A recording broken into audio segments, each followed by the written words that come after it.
നിരോധനത്തോടെ ലോകമാകെ ചർച്ച ചെയ്യപ്പെടുന്ന ആളായി മാറിയ നരേന്ദ്രമോദി ഏറെ കൊതിച്ചിരുന്ന ഒരു പുരസ്കാരമുണ്ട്.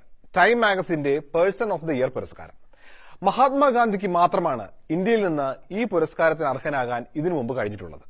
ആരും കൊതിച്ചു പോകും ടൈം മാഗസിന്റെ കവർ പടവും വെച്ചുള്ള ആ തിളക്കത്തിന്.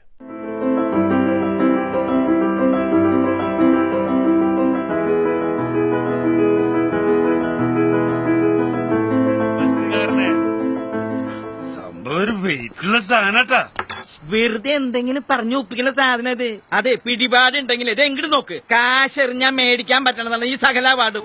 എന്തറിയേണ്ടി വരും?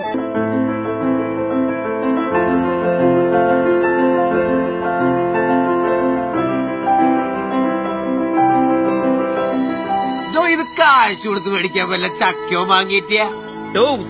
കാശ് കൊടുത്ത് മേടിച്ച കഥയൊക്കെ ഉണ്ട്. രണ്ടാളെ എനിക്കറിയാം. മേടിച്ചോ? വർത്താനം നിർത്തിയേ. എന്ത് ചെലവാന്ന് പറ. ക്യാഷിനിട്ടേ ഞാൻ മേടിക്കും.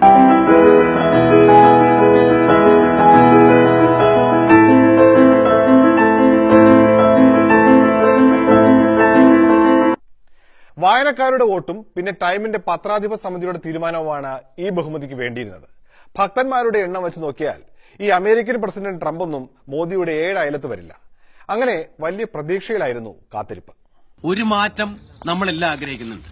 ആ മാറ്റത്തിന് വേണ്ടിയാണ് ഞാൻ വോട്ട് ചോദിക്കുന്നത്. വോട്ടുണ്ടാ?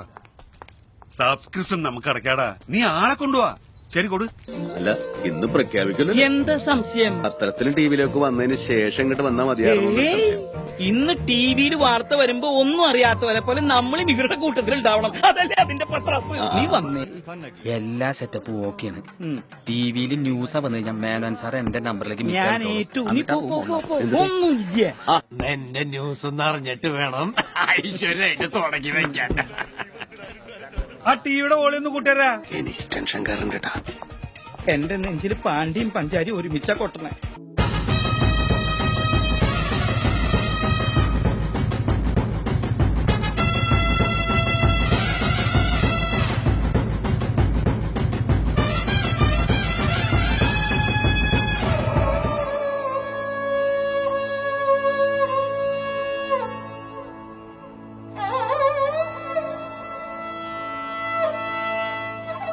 ഇനിയൊരു ഇടവേളയാണ്, ഉടൻ തിരിച്ചു വരും.